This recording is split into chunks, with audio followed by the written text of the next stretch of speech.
Hello. What's going on, everybody? Welcome to another series of, what is it, an episode or is it a series? It's an episode within the series. Anyway, welcome to another episode of Perfect Time Multisport.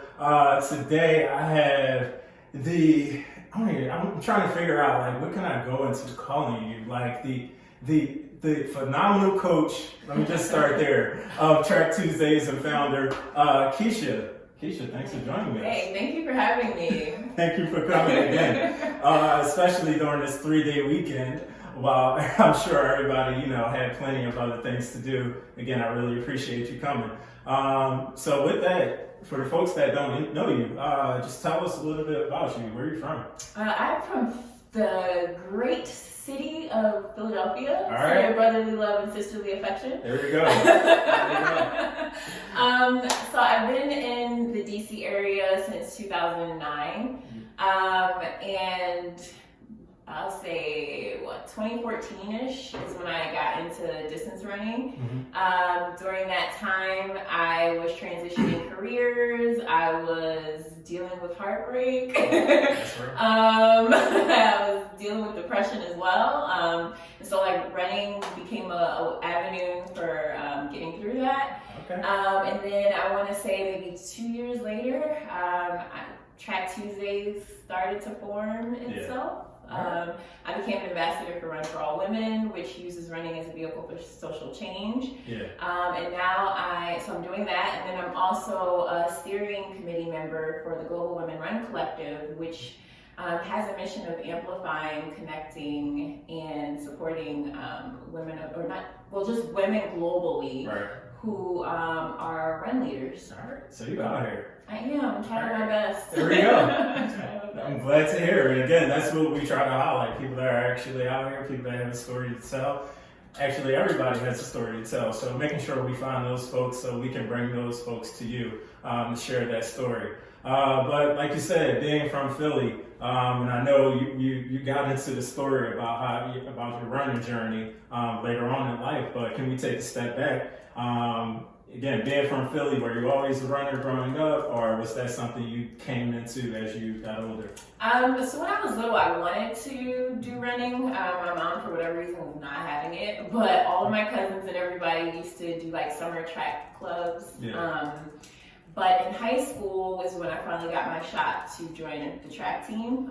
But again, I was not a distance runner. I could not even run one lap around the track. Oh, wow.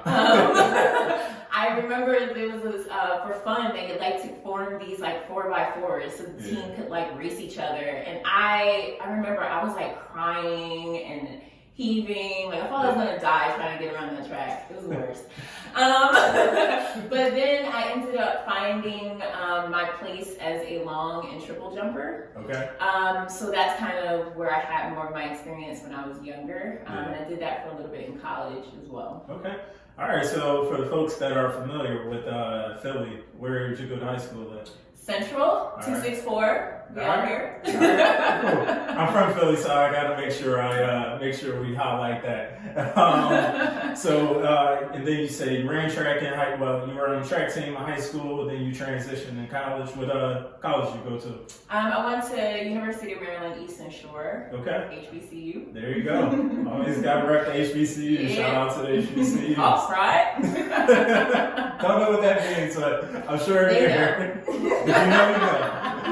All right, so did you, as you graduated high school, did you continue running, or what was that transition like from high school to now being a quote-unquote adult or young adult? So in college, I started trying to work on my endurance a little bit because I found that even during college, all my stories end up dealing with heartbreak of some sort. But in college, I was dealing with a really toxic relationship. And I found myself at night going to the track to run. And I didn't realize this was correlated with mental health. It was just something that I knew made me feel good. Yeah. But then I kind of stopped that after a while. It wasn't something I was doing very consistently. But like I said, around 2014-ish is when I eventually was all right, I need some friends. I know this makes me feel good. I need something that makes me feel good. And so a friend suggested that I get in contact with Black Girls Run. Because they are a community. Sorry. Okay. No, all good. So were you in DC at that time? Or? Yeah, at this time I was living in Maryland, but still DC area. Got it. Yeah, at that time I was living between DC and Baltimore. So when did you come to the DMV area?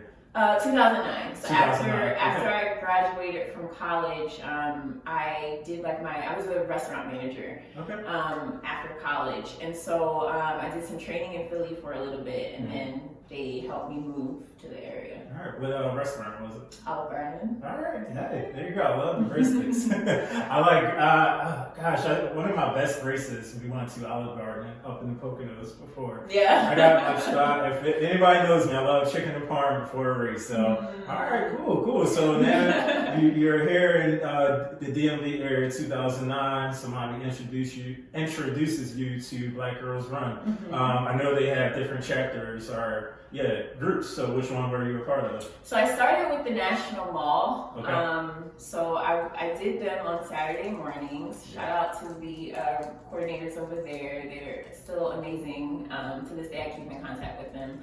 And then I used to run with Lincoln Memorial on Fridays.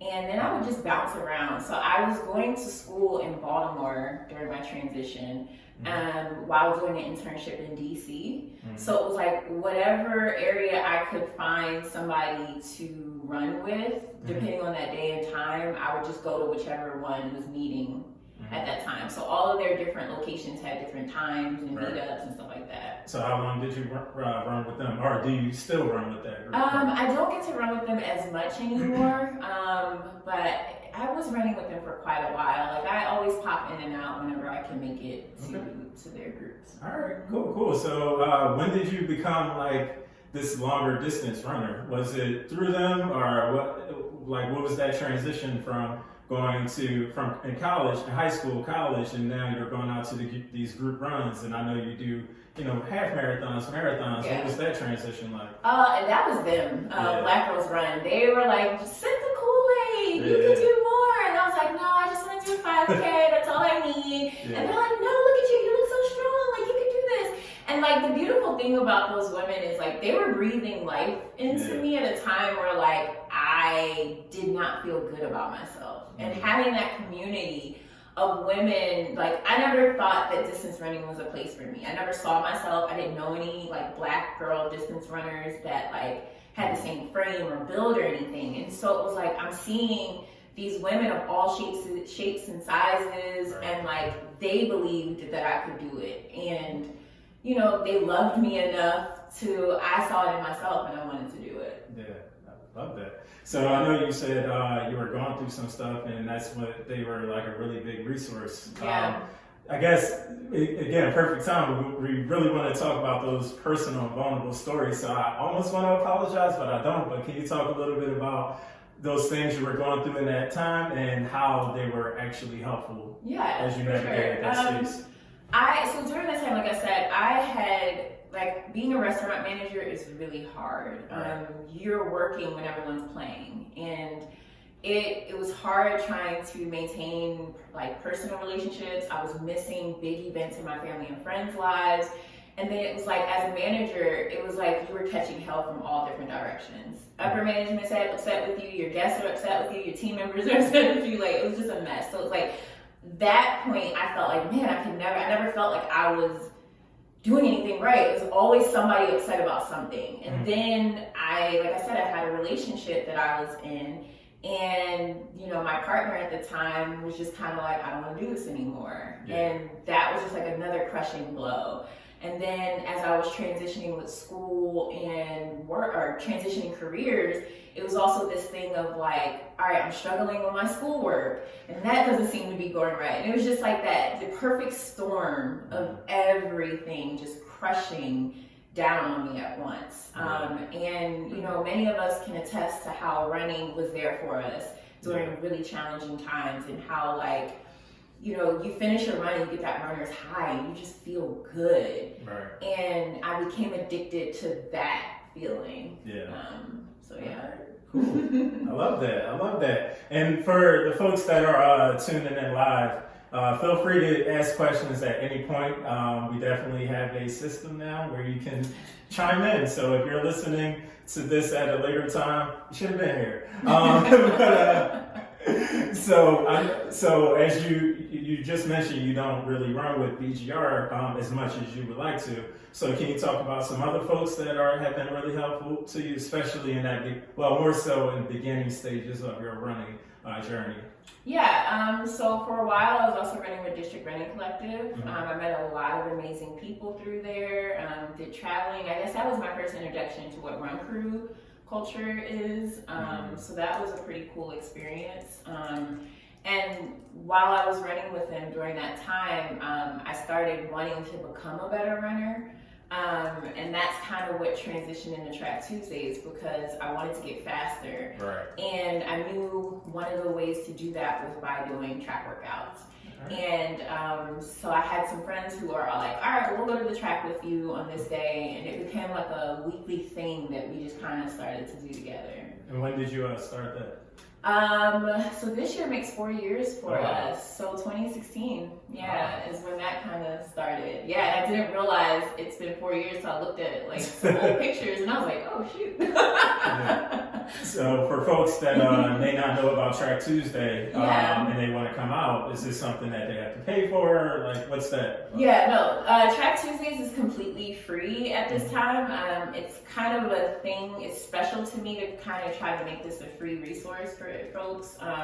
One of the barriers that can sometimes exist, like running, we think is like super cheap. You just put on shoes and you go for a run. But it's like, well, if you want to reach, like if you want to do races or you want to reach a certain level, money starts getting involved in that. And so I kind of at this point, I want to make Track Tuesdays that resource where you can be a part of this and you don't have to worry about money being a barrier to entry or a barrier for you to excel. And so it's like a community resource, as I like to look at it. Okay. Yeah. So I know you ran track in high school, so you coaching and having this program now, is this just like a fun thing, or are you actually, do you have any certifications as a run coach? Yeah, so I am a Roadrunner certified coach. Okay. I'm also a USA track and field coach. Oh, wow. And I'm looking at some other stuff that I'm not going to say just yet till I do it. Now you got to put it out there. Put it in the universe. It's in the universe. It's not the public universe. That's real. All right. Yeah. Stay tuned, y'all. Exactly. Stay tuned. All right, so I know BGR, we got BGR, Track Tuesdays, you have DRC, and you mentioned being an ambassador for Run for All Women, thank you. So can you talk a little bit about what they do? Yeah, so Run for All Women was started following the 2016 election. It was kind of a response to what was going on in the country at that time. And at that time, there was a lot of attacks happening on Planned Parenthood. So Allison Desir, who is the founder of Run for All Women, as well as the founder of Harlem Run in New York, decided with herself and a group of other women that they were going to do a relay run from Harlem, New York to the steps of the Capitol. And during that time, they raised over $100,000 for Planned Parenthood. But at that time, I also had the same feeling of like, man, I got to do something. I feel like there's something I want to be a part of. And I had heard about like ultra relays and things like that, but I never really saw women, again, that looked like me. And the women that did this were black women, and that was a first for me. And so I knew they were going to be coming through my part of Maryland. And I was like, all right, well, I want to hop in with them and be a part of that. And that was the first time I ever ran 17 miles, running with them from where I lived in Laurel, Maryland at the time, down to DC. And it was a super transformative experience for me. And that is when I decided, after that, they decided they were going to do an ambassador program. And that's when I decided to hop on with that. So what made it this super transformative experience for you? There were a number of things. I mean, it was one, the idea that learning the power of running. I had known that running was a powerful piece to like my mental health, but I never realized that running can also help mobilize people. Running can help get your message across. Running can be a resource for, raising money. How many times do people raise money to do races? Yeah. And so that part of it made it really transformative. And then it was, like I said, seeing Black women who were running this like amazing feat was like, okay, I want to be a part of this. Right. And then, when I did hop on, at that time, the original women were actually on the van resting. There was another group of women from Baltimore who were running. And I got to hop in with them. And it was so much love and like support. And, as we continued through the night, just seeing other random people hop in, it was just like, wow, like running can do this. Like this is amazing. And that's when I was like, all right, I want to do something with this. I want to be able to use my running to also impact others. That's awesome. Yeah. Again, thank you for Danny for pointing out that somebody has a question. Again, as a reminder, if you have any questions, please just put it in the chat, and Daniela will let us know. Again, we want this conversation to be really engaging throughout. So please let us know the question. Be Please wants to know, what motivates you to continue to expand Track Tuesday and share your knowledge with us? For me, so in high school, I came from a track program where, actually in our school district, they couldn't afford to pay for a full track coaching staff. And so we had volunteer coaches who would come out every week throughout the season to help us grow. And that was like my first experience of seeing folks who was like, they're literally not really getting anything from this except for the satisfaction of knowing they love this sport so much. And they're able to share that with us. And so it's, I guess, a bit of that. Like for me, I love this sport so much that it's like, okay, well, if I can help others, especially because when I was growing up, like I said, I didn't have any examples. I didn't really see any Black women distance coach runners at all. And then on top of it, it was just like, I didn't really know what I was doing for the longest time. Sometimes I still wonder if I know what I'm doing.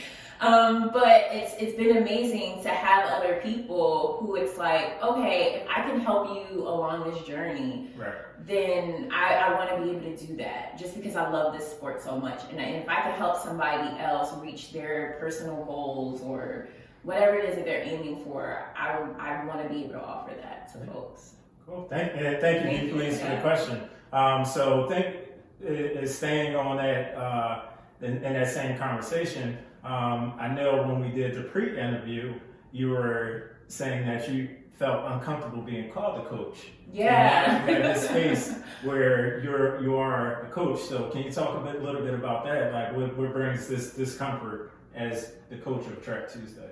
Yeah, so at first, when Track Tuesday started, it wasn't like, oh, I'm going to create this community so that people can learn to run more efficiently. It's literally started at, I'm so obsessed with running right now. I'm like doing all this research, I'm learning all this stuff, and like my friends were always like, whenever we were talking about running, I'd always be like, oh, I just finished reading this thing, or I was reading about that. And so before I knew it, more and more people kept coming to me and being like, hey, can you help me with this or understand that or whatever. And even throughout Track Tuesday, there was a moment where folks started calling me coach. And I was like, in my mind, I don't know if they could see it, but I was like, is that what I am? And I felt super uncomfortable about it. Up until very recently did I kind of embrace the idea of like, no, you a coach. Like, we gonna call you a coach because you a coach. Yeah. But like, and during that time too, it was like there were some leaders that I was around that I really looked up to in a lot of ways for the work that they do. And they were hearing about the things that I was doing, and they were really incredulous about it. Like, and I could feel the energy, and I kept hearing people telling me stuff. And I was also I internalized that. I was wondering like, okay, well, if I'm feeling uncomfortable about this, and then these people are saying these things, these people I look up to, like, should I be the one doing this? And I think that's a problem that a lot of Black women have a lot of times, where we question ourselves and question, like, are we the right ones for this? What do they call it? Imposter syndrome.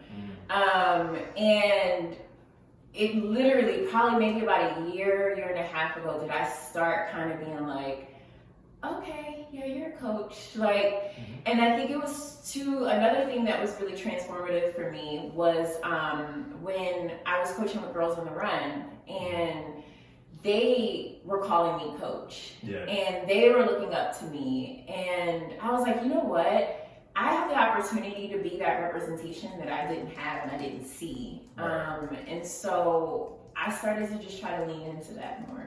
All right. So in everything you've been saying to this point, community has been really important. So can you talk a little bit about why that community is so important? How do they help you navigate through different spaces? And also, why is building a really diverse community important to you? And if you don't know what that means, just look at Track Tuesday @_Track Tuesdays, and you'll see this is a really diverse community. So can you talk a little bit about that community aspect and what you're trying to build and how it's been helpful for you? Yeah, I mean, I'm going to get a little historical for a second, but when you look in throughout history of people of color, whether they're Black or brown, community is a huge part of our legacy, right? Like, there are folks that we're able to come to, we're able to use as counsel, we're able to use them as our learning resource. They share stories, they help feed life into us.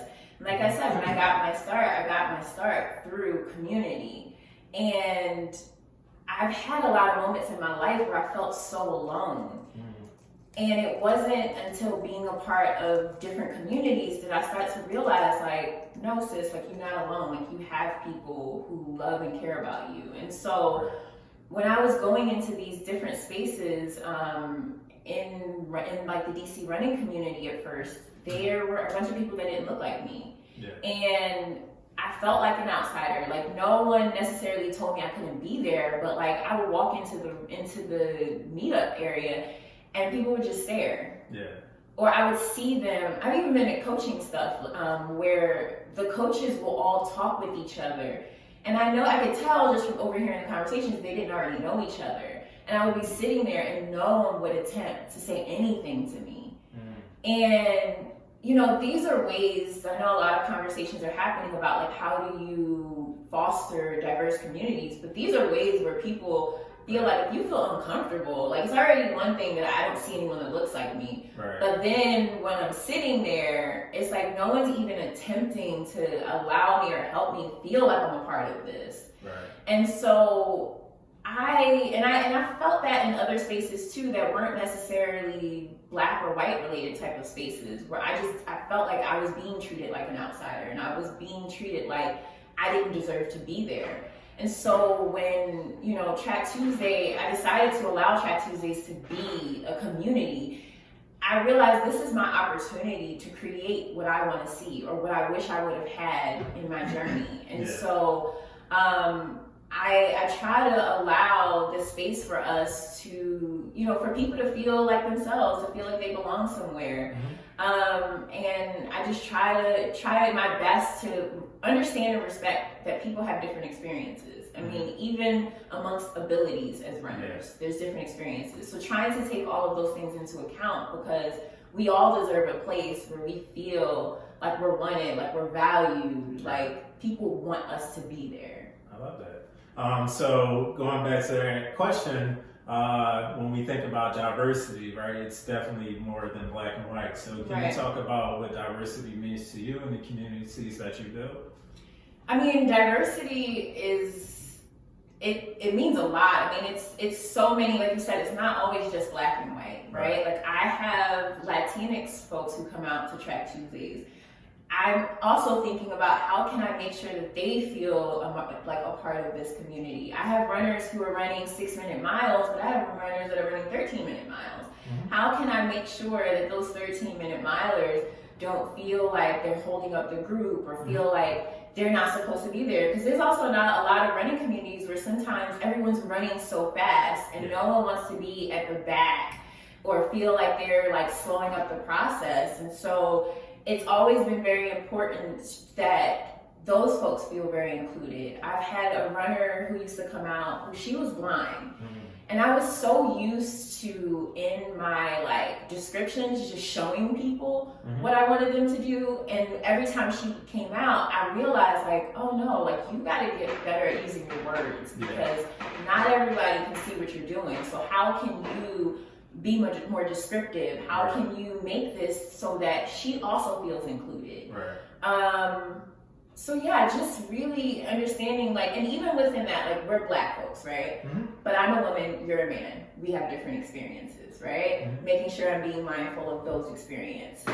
Also being minded of the fact that, like, even if I were a man as well, we still might have different experiences. So just understanding, like, there's so many intersectionalities that exist amongst people. And how can I create an environment where no matter what those different experiences are, their experiences are more than welcome to be a part of what we have. Right, I love that.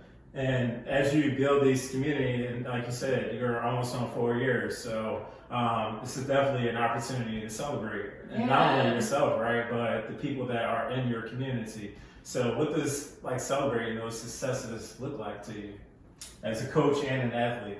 I'm still learning to celebrate all of that. I mean, I honestly, when I think about celebrating Track Tuesdays, it wouldn't be what it is if it weren't for the people who were coming out. Because for a long time, I tried to downplay what Track Tuesdays was and not really talk about it. And it was all off the strength of people sharing it with other folks and bringing other people out. It was literally word of mouth that has been growing Track Tuesdays. And so if anything I'm celebrating right now, it's really those people who had faith in me. Again, when I didn't have faith in myself, they believed in me as a coach and believed in the program that I put together.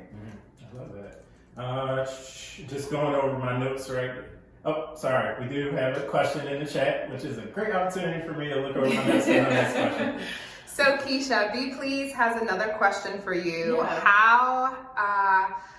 Hold on. I definitely want to make sure I capture her word for word, but she's practically asking about how COVID has affected your coaching, and what has it meant to transition into coaching during a pandemic?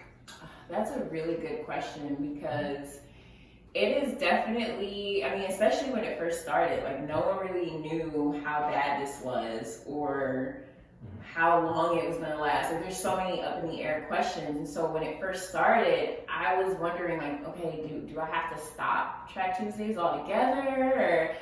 And I had so many dedicated runners that were like, oh, well, can you just send us the track workout virtually? And when I thought about it, I was like, well, we have done remote versions of Track Tuesdays before. So it was just all a matter of, now I'm not telling people to run 100 meters. I'm saying, let's go run for 30 seconds, or let's go, you know, like I found ways. So it's challenged me to figure out like, okay, how can I continue to create a program that will help folks grow, but also do it in a way where if they don't have access to a track or they don't have access to the stairs we normally use, where they can still get a very effective workout. But it's also challenged me to understand that like COVID is real right now, and like people our worlds are flipped upside down. You know, some of us are being challenged because we're losing people we love. We're losing races we've been training for weeks on end. We're losing our sense of normalcy. And so it's also challenging me to really be understanding of that. Like if folks can't do the workout, you know what? It's a thing that that is a real thing that happened. But also opening up opportunities for our group to talk. I mean, we've had a couple of check-ins we've done. We'll be having another one soon, to just be able to be in community with each other virtually and be there for each other and have conversations that go beyond just the surface level to really see how people are doing. So it's been a lot of challenges, a lot of growth. Now the next challenge is trying to decide when is the perfect time for us to come back, which is another hard thing we have to figure out during this time. Yeah, no, that's a really great point. And I'm also right? As a triathlete, I'm trying to figure out how do I get back, starting to go out on runs more recently, starting to do some bike rides, and what does swimming look like?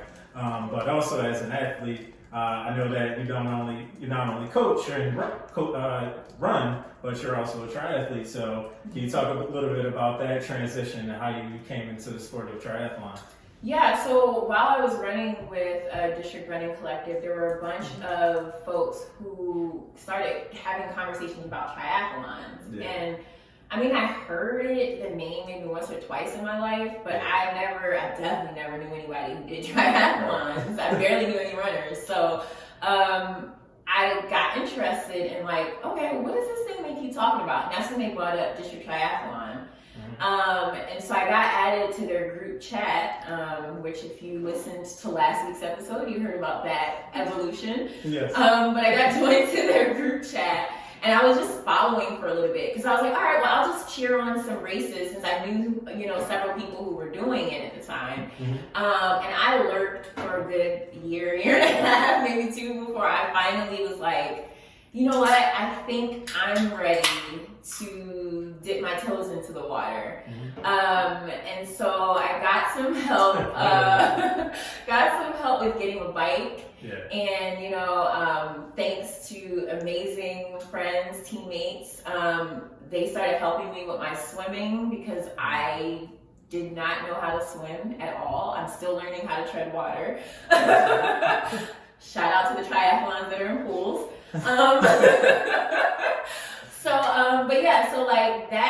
And that was another experience of seeing these folks who were black and brown that were triathletes. Because I mean, my one or two experiences with triathlons, it was a white man sport. Yeah. And so it was like, again, I'm seeing people who look like me, who sound like me, I'm like, okay, well, if they can do it, so many of them weren't even swimmers, and now they're out here killing it, like doing like Ironmans and stuff.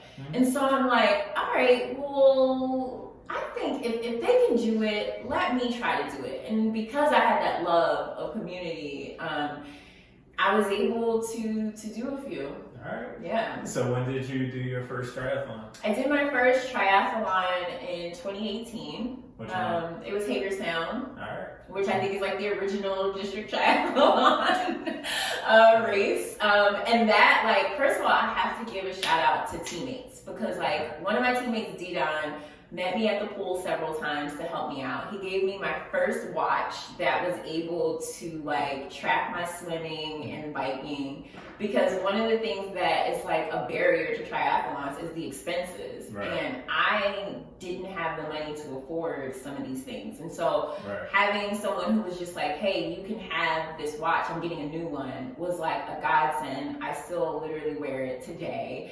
And so like that was helpful, like having teammates, like Daniela is another resource that helped me in the pool. Yayo helped me so many times in tremendous ways. And like I had teammates that drove me out to the races to do them because I don't have a car right now. And so like literally these are why communities are so important, right? Because it's like they're able to help each other like fulfill these dreams. Like when we want to do stuff, we're able to put our heads together and help our teammates do it. And that's like the beauty of district triathlon. It's been amazing. Yeah, no, it's definitely a really great group. If you haven't learned about them or checked them out, look them up on Instagram at district_triathlons. Again, another really great group and resource here in DC.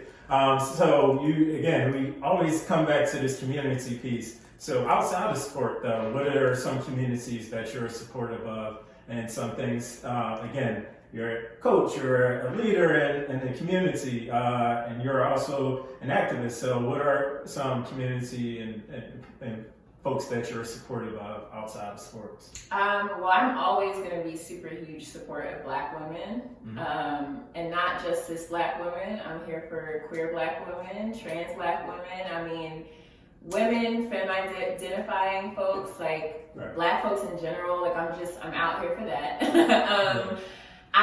My time has gotten really busy in a lot of ways. So some of the groups I used to be super active with, I've kind of had to pull back from. But Girls on the Run was one of my favorite communities to be a part of.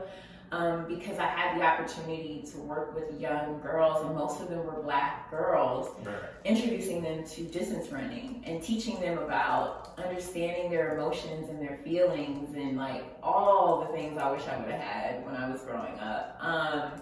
And then Planned Parenthood is another, Planned Parenthood Metropolitan Washington was another organization that anytime I can, I hop in and do some volunteer work with them as well. I love it. And that's where we got the shirts from. So shout out to Planned Parenthood.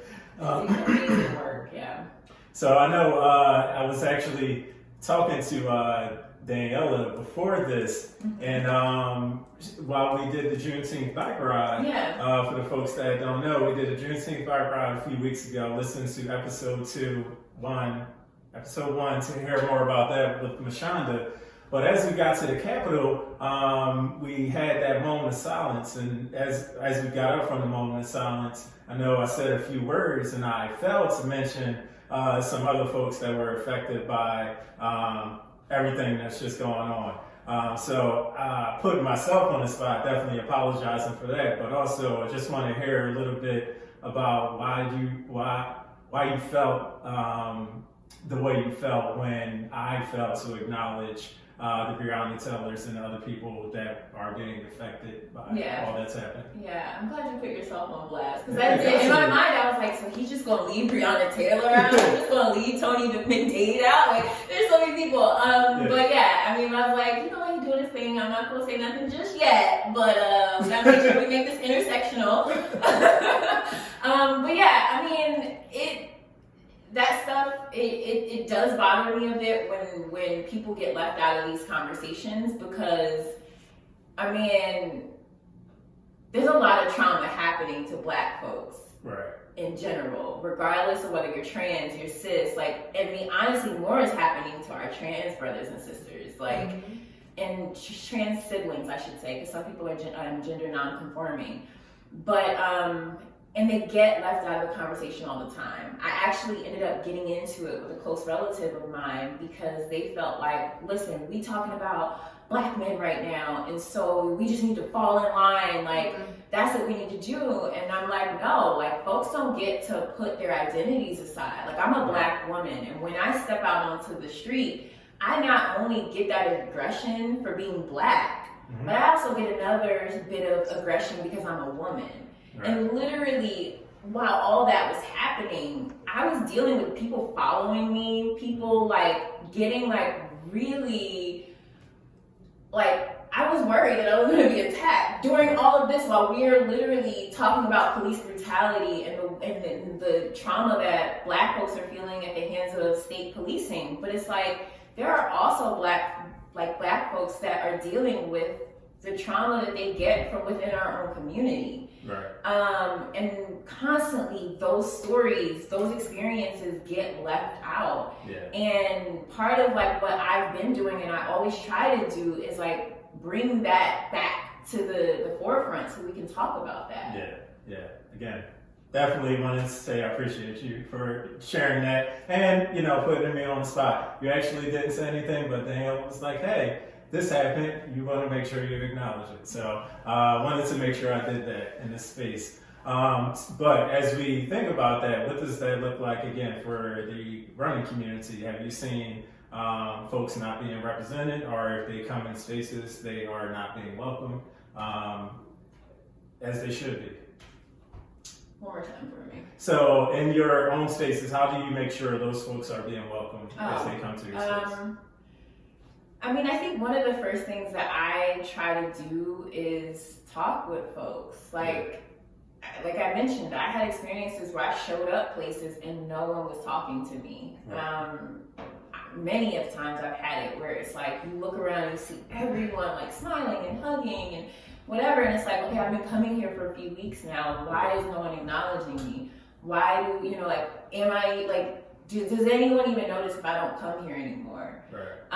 And so I try to make it a point to talk to as many spaces that I can, and try to build a relationship with people, because like real relationships. I remember a few years ago, there was on Instagram, there was a post by a gentleman who founded Random Crew. Named Charlie, and he had put up a post about a person within his community that had taken their life. And in the post, he talked about how everyone knew this person as being so carefree and like just happy, and so much joy radiated out of them.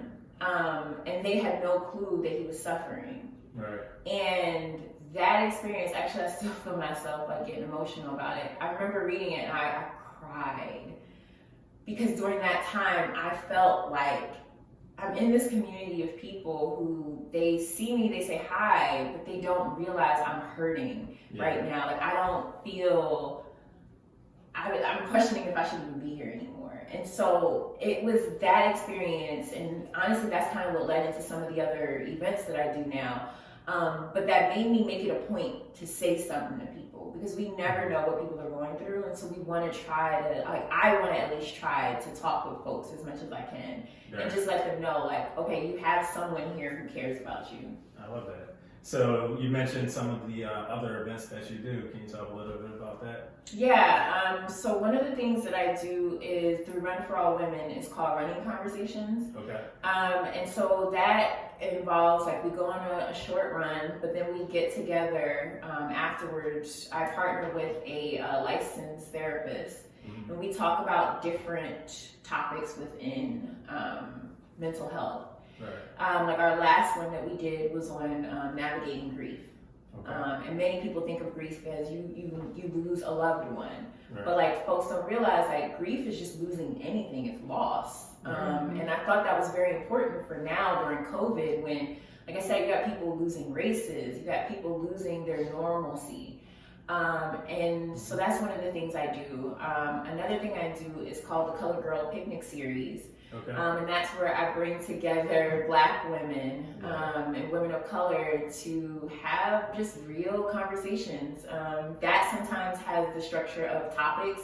Yeah. Sometimes it's just free-flowing. But it's just so that we can have an opportunity to get beyond the surface. Because sometimes we are experiencing different emotions and feelings, and we don't realize, like, we think a lot of times we're the only ones feeling the kind of way, and it's not until we have certain conversations that we realize, like, oh wait, you felt that way too, girl? Oh my gosh, okay, you too? Like, and before you know it, it's like, okay, I'm not crazy, this is normal, like, all right, and like we're able to also talk through things and build each other up, which I think is so impactful and powerful.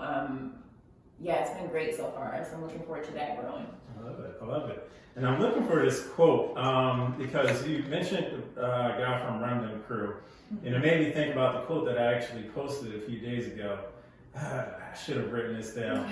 Starting next week, I'm getting notes. I'm getting hand notes because looking through this phone thing, it's not working. But essentially, you may remember it.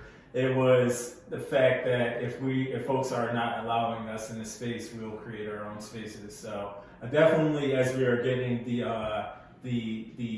warning for a time, I definitely wanted to make sure we talk about that. What did you mean by that? As far, yeah, do you remember the I can keep looking. I was just talking, so the fact that it's a quote is actually amazing. Yeah. So to clarify, Daniela here in the background, it is about the importance of building our own space and how important it has been for you to see people that you have ran with, have trained with, at times have coached, also build their own spaces, considering the circumstances, and that's it. Yeah. It's been amazing to me because, like, I think in the past we've always thought that there had to be somebody to give you permission. Right.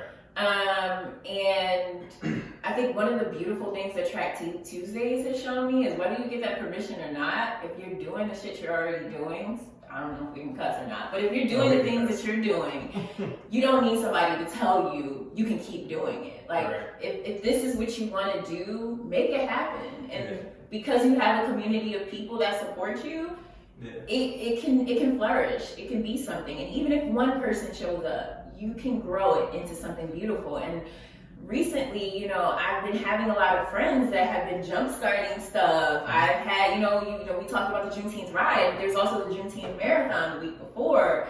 And it was just like, wow, like, okay, this is awesome. And like, I want to continue to feed life into each other so that we can continue to grow. Because this is how you grow a community, right? But the thing about that too was just like, if you're not, like, if we're going to go to these spaces that don't accept us, I mean, yes, we could try to work to get them to accept us if you want it, but it's like at the same time, you know, that's emotional labor, right? And so even then, it may or may not be effective. It's your choice to follow through with it. But at the end of the day, like, if these spaces are not going to welcome us, make us feel included, and have it be genuine, not because it's the thing to do, but because it feels right for them to do it, then we can create our own. And I love that folks are doing it. They don't need permission from anybody. You want to make it happen, make it happen. And honestly, that Juneteenth ride, Juneteenth marathon, Track Tuesdays, like all of this stuff is showing that when you have a really incredible idea and you do it from a genuine place, folks will come. Folks will support it. And it's been beautiful because, like, I'm watching folks, even with District Tri, when they did their first Tri meet, you see so much care, so much love goes into these events. You see that, like, I mean, even in talk, I have the privilege of being able to talk to you all about your ideas, and I can hear it in your voices, that y'all really, like, this isn't just, oh, I want to, like elevate my own brand, but it's like, I mean this. I want to give folks this opportunity to be a part of this. I want to do whatever it is, and so I've been really loving it, and I'm looking forward to seeing, like, all the other great things that come from it. So, like, kudos to you, because, like, you've been doing incredible things. And thank you. I'm very proud of you. I'm very proud of you. Appreciate it. For real. Like, I love it. Well, again, wanted to leave some time for folks to ask questions before we wrap up. So if there are any questions, feel free to drop them in the chat. But before we do that, I do always want to make sure I ask this one question. So if you had to marry one, kill one, kiss one, what would you do? Swim, bike, and run? This is hard because I like to look at the triathlon like a polyamorous relationship. And so I would say my main, like, partner in this relationship is the running. We have our ups and downs, but, you know, there's a lot of love and dedication there. Then I would say that my other part of this relationship, what do they call it? My quad in the poly world, but my other partner in this is cycling, like, especially through COVID. Like, I've been spending a lot of time with COVID, and I heard of a future idea that you have, and I'm trying to train for it because I really want to do it, and I think it's amazing. Again, people doing dope things. And then there's swimming, which I'm still afraid of swimming, but I see that there's something that can grow here. So we're nurturing a relationship there. So I don't know if I want to kill swimming. But swimming, we're still working through things. I feel that. Well, again, since there are no questions in the chat, we can go ahead and wrap up. But again, thank you everybody for tuning in. If you want to follow along Keshia and what she has going on, you can follow her at Keshia. So Keshia's Keshia. Keshia is how you can say it out loud to spell it right. Am I saying it wrong? No, it's Keshia. All right. Keshia.ro is my personal. That's where I release all of the goodies and things that I'm either working on or supporting other people with. There's Track Tuesdays _ Track Tuesdays is one. Right now we're on hiatus for the public. We have an internal group that's still working out right now, but for the public, we're kind of taking a break until it's good to be back together again. And then there's Run for All Women. that you can check out. A lot of amazing things happening there. We've got some stuff that will be rolling out soon that we're really excited to share. And then there's also the Global Women Run Collective, and women is spelled with an X in replace of the E.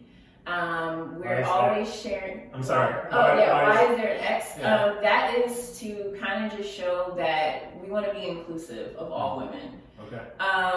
Or those who identify as women or femmes. And so we share a lot of events and things happening all over the world on that page. So there's also some amazing things coming out of that group as well. All right. Well, thank you.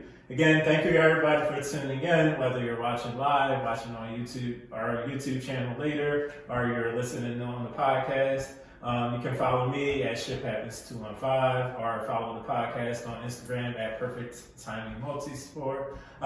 Again, make sure you sign up for the newsletter. That's where we give a lot of really fun information. We have some really exciting things coming out in the future. Also have to shout out our partners, Athletic Brewing Company. Have our beers here. Keshia gotta crack that joint open. Oh yeah, sorry. All good.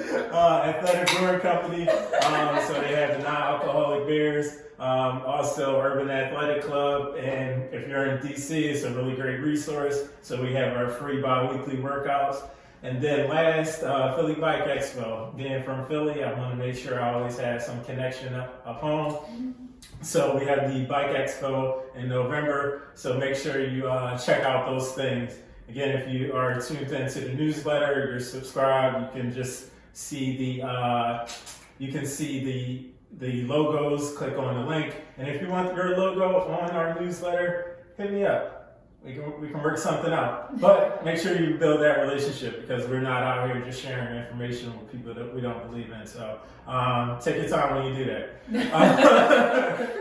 All the time you need. There you go. And lastly, again, shout out to Planned Parenthood, Yes. for these shirts especially, staying with Black women. Got to get these shirts changed to the X, right, to make sure we're remaining inclusive. Yeah, I'm excited for what's to come next. We have some really amazing people coming up next, so make sure you stay tuned and look forward to hearing more. All right. Thank you for See ya. having me. Peace. See you guys. Thank you.